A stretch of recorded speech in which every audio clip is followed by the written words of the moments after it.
नमस्कार मंडळी, थोडं गोड थोडं तिखट ह्या आपले यूट्यूब चॅनलवर आपले सगळ्यांचे स्वागत आहे। तर आज मी तुम्हाला मटन रस्सा आणि चाप फ्राय कसे बनवायचे हे दाखवणार आहे। तर मग चला करूया सुरुवात। सगळ्यात आधी आपल्याला मटन चांगले धुवून घ्यायचे आहे आणि त्याला मॅरिनेट करायला ठेवायचे आहे। मॅरिनेशनसाठी आपण लसूण, आले आणि कोथिंबीरची पेस्ट, हळद आणि चवीनुसार मीठ हे सगळं मटणाला लावून घ्यायचे। ह्या रेसिपीला देखील आपण चिकन रस्स्याला जे वाटण वापरले तेच वापरायचे आहे, तर त्याची रेसिपी तुम्हाला चिकन रस्स्याच्या रेसिपीमध्ये मिळेल।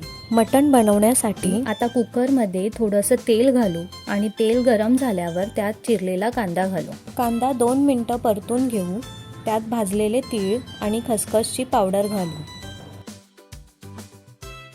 त्यानंतर त्यात मॅरिनेट केलेले मटण घालू आणि चांगलं मिक्स करून घेऊ।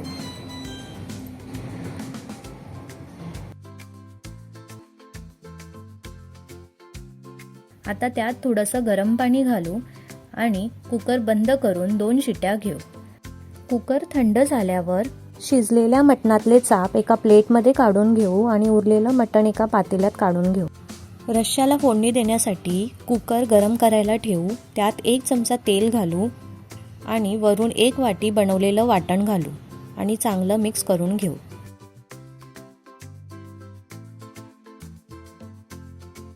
नंतर त्यात 1 चमचा भाजलेले तीळ आणि खसखसची पावडर घालू।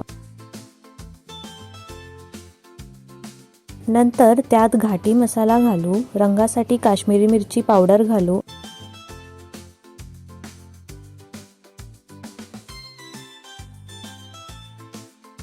आणि चवीनुसार मीठ घालू। आता चांगले ढवळून घेऊ। थोडंसं पाणी घालू ज्याने मसाला जळणार नाही।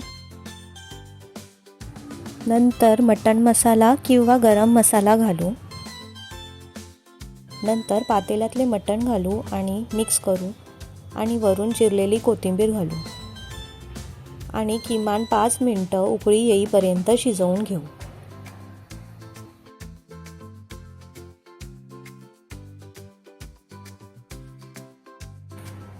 मटण रस्सा तयार आहे। आता आपण मटण चाप फ्राय बनवायला घेऊ।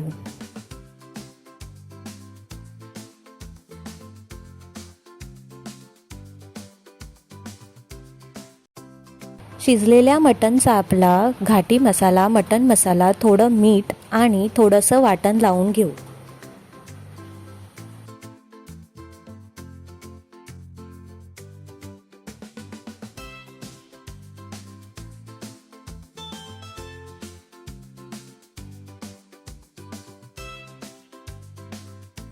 नंतर एका कढईत तेल गरम करून घेऊ।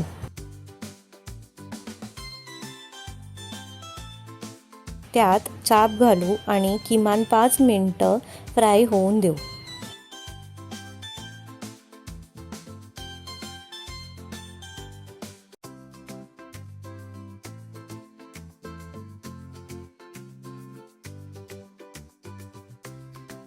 रेडी आहे मटण रस्सा आणि चाप फ्राय।